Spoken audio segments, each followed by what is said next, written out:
পুলৱামাত যিদিনা বোমা বিস্ফোৰিত হৈছিল আৰু 6 বছৰ আগতে পুলৱামাত যিদিনা 300 কেজি RDXৰ বিস্ফোৰণত প্ৰায় 42 জন ভাৰতৰ CRPF জোৱান নিহত হৈছিল। সেইদিনাই মই কৈছিলো যে ইয়াত চৰকাৰৰ ষড়যন্ত্ৰ আছে আৰু ভাৰতবৰ্ষত এটা সাম্প্ৰদায়িক মেৰু বিভাজন কৰি 2019 লোকসভা নিৰ্বাচনত জয়লাভ কৰিবলৈ কেন্দ্ৰীয় চৰকাৰৰ ষড়যন্ত্ৰত পুলৱামা বিস্ফোৰণ হৈছিল।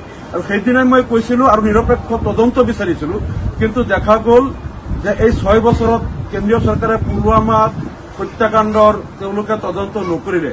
কেনেকৈ 300 কেজি RDX লৈ কাৰখন CRPFৰ কনভয়ত সোমাল আৰু কাশ্মীৰৰ ইমান এটা নিৰাপদ জোনত, তাত ইমান এটা হাই ছিকিউৰিটি জোনত 300 কেজি RDX কোনে সোমালে, কেনেকৈ সোমালে, আজিলৈকে কেন্দ্ৰীয় চৰকাৰে তাৰ তদন্ত নকৰিলে আৰু তদন্ত নকৰাৰ কাৰণে তাৰ প্ৰকৃত কাৰণটো ৰাইজে নাজানিলে।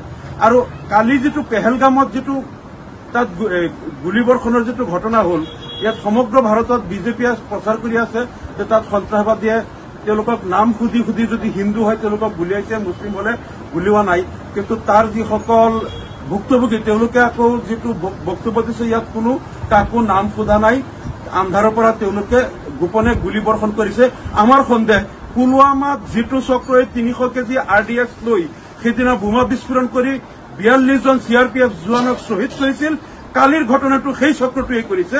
যদি কেন্দ্ৰীয় চৰকাৰে, মোদী চৰকাৰে যদি ইয়াৰো নিৰপেক্ষ তদন্ত নকৰে আৰু এই ঘটনাটোক লৈ সমগ্ৰ ভাৰতত যদি হিন্দু মুছলমানৰ মাজত এটা বৈষম্য আৰু বিভাজনৰ তেওঁলোকে ৰাজনীতি কৰে, তেনেহ'লে আমি বুজি পাম এইটো অমিত শ্বাহ আৰু নৰেন্দ্ৰ মোদীৰ ষড়যন্ত্ৰত হৈছে।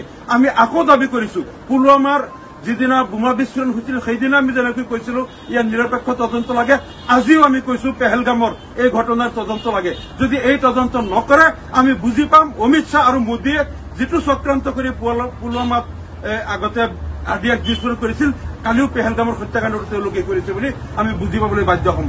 কাৰণ জম্মু কাশ্মীৰৰ প্ৰাক্তন ৰাজ্যপাল SP মালিকে এই বিষয়টো লৈ কেন্দ্ৰীয় চৰকাৰক প্ৰকাশ্যে দোষাৰোপ কৰিছিল যে 300 কেজি RDX অমিত শ্বাহ আৰু নৰেন্দ্ৰ মোদীয়ে তাত আনিছিল আৰু তেওঁলোকৰ ছত্ৰছায়াত তাত বোমা বিস্ফোৰণ হৈছিল আৰু এইটোলৈ তেওঁলোকৰ বহুত বাক বিতণ্ড হৈছিল। আমাৰ সন্দেহ কাশ্মীৰত বাৰে বাৰে এই কেন্দ্ৰীয় চৰকাৰেই এই ঘটনাবিলাক কৰে, যাতে সমগ্ৰ ভাৰতত মুছলমানৰ বিৰুদ্ধে তেওঁলোকে এটা হিংসা আৰু ঘৃণাৰ ভাৱ বিয়পাই দি যাতে তেওঁলোকে ৰাজনীতি কৰিব পাৰে, এইটো আমাৰ সন্দেহ। গতিকে আমি নিৰপেক্ষ তদন্ত দাবী কৰিছো।